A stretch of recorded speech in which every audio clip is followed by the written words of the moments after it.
Hey guys, today I'll teach you how to make animated overlays in OBS used for your streaming, like this thing down here, my phone that just popped up, and this thing that keeps on rotating, and stuff like this little worm that follows me around. Okay, so we're gonna start by having your animated overlay in your After Effects right here. So you can see my screen. My animated overlay looks like this little spiral. So what you want to do is make sure that when you click this button, that right down here says toggle transparency grid, you can see the alpha channel when we have it pulled up. So that means in OBS, the alpha channel, the checkered boxes in the background would be transparent and in our faces. So the overlay would be on top. Alright, so I'll have it rendered out.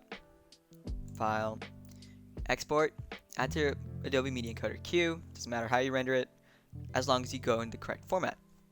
Is change it from, I don't know why it's a GIF right now, but you wanted to change it to a QuickTime video. So Apple has this ProRes QuickTime 4444 video that enables transparency and that OBS can take this thing. It's Apple Res 4444 with an alpha channel right here. There we go. I don't want to export audio. We have an output name, electric 1. Seems perfect. Alright, boom.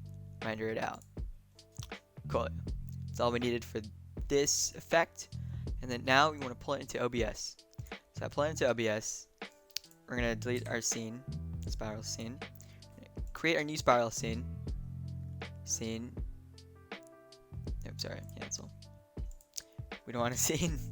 We want our media source. Create new media source as our spiral. Spiral, boom, 1. And then close our file when it's inactive. Alright, bet.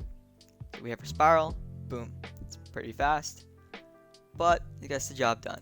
So you can edit your speed and stuff like that. And it looks cool too. So thanks for joining me on this tutorial. I mean, hopefully this works out for you. I'll answer any questions in the comments to the best of my knowledge, or I can help you Google it. That's fine too. And join me on my streams and follow, like, and subscribe to the channel. That's actually super helpful. Thanks, guys.